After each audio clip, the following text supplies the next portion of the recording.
Enggak, saya ingin mengatakan begini, ada sekarang ini komunitas-komunitas hijrah yang menampilkan seolah-olah inilah sunnah. Lalu kalau ada orang sholat pakai sarung ke masjid, seolah-olah wah itu pauk-pauk kali gitulah.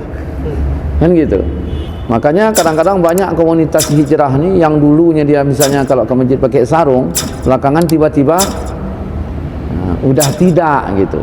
Nah, kita ingin tunjukkan hadis ini.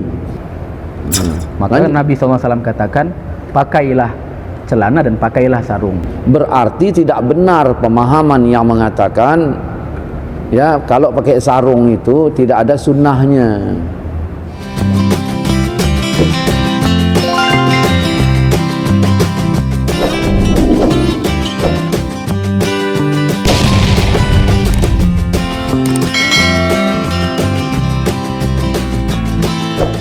Rahim dari Abi Umamah, wahai Rasulullah, hadis ini dari Abi Umamah, dari Abi Umamah Al-Bahili. Wahai Rasulullah, langsung kepada pokok ya. Ya.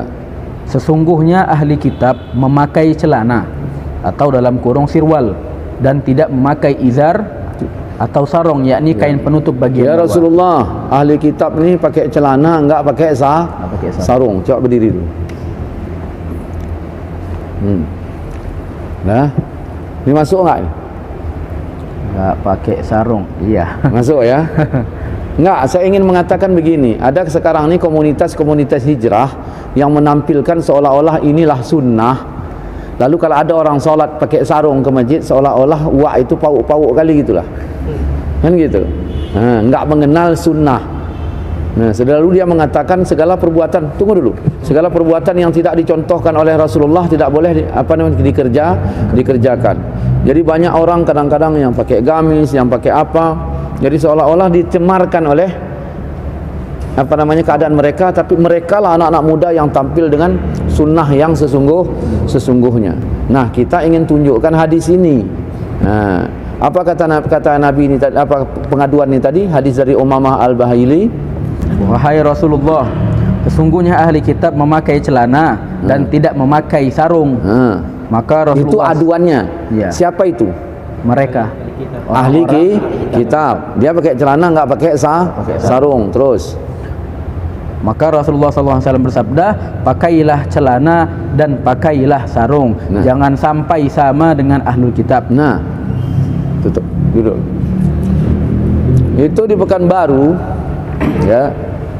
Ada satu tempat itu orang Wahabi. Jadi di Pekanbaru, nah, ada ustadz hati-hati jangan ngaji sama ustadz sarungan. Saya pikir tadi entah sarulkan gitu kan. Jadi jangan ngaji sama ustadz yang sarungan. Makanya kadang-kadang banyak komunitas hijrah nih yang dulunya dia misalnya kalau ke masjid pakai sarung, belakangan tiba-tiba udah tidak gitu. Ya terserah mau yang mana saja. Cuman ada satu prinsip di sebagian, ya bukan semua, di sebagian orang mengatakan jadi seolah-olah istilahnya beginilah ini yang sunnah itu. Nah, di sini disebutkan dalam hadis apa? Disebutkan dalam hadis tadi. Jangan jawablah. Jangan menyamai ahli kitab. Yang kuat. Jangan menyamai ahli kitab. Jangan menyamai ahli kitab. Nah, ahli kitab gimana rupanya? Dia orang pakai celana. Dia pakai celana, tidak pakai sarung. Terus.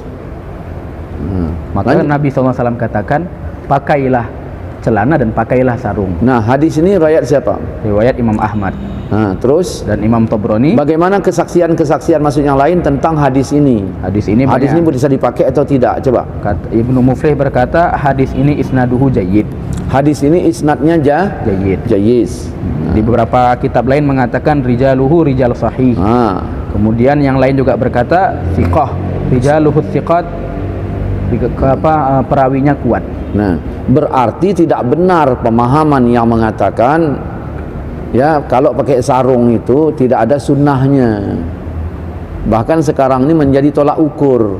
Kalau ada kiai pakai sarung-sarung seolah-olah enggak alim, enggak sunnah, maka habislah dibuli ulama-ulama kita dulu. Dari mulai sorbannya dibuli sampailah dari keadaannya. Cobalah tengok praktek foto solat orang-orang sunnah yang ada di tempel-tempel di masjid. Pakai sarung apa pakai celana aja gini. Pakai celana aja. Nah, makanya Wahabi ini seperti yang saya ceritakan dalam buku saya, ya, adalah rekayasa Yahudi untuk menghancurkan Islam. Banyak kalau mau kita angkat, gitu. Jadi itu sajalah. Sebenarnya masih banyak kalau mau kita angkat lagi.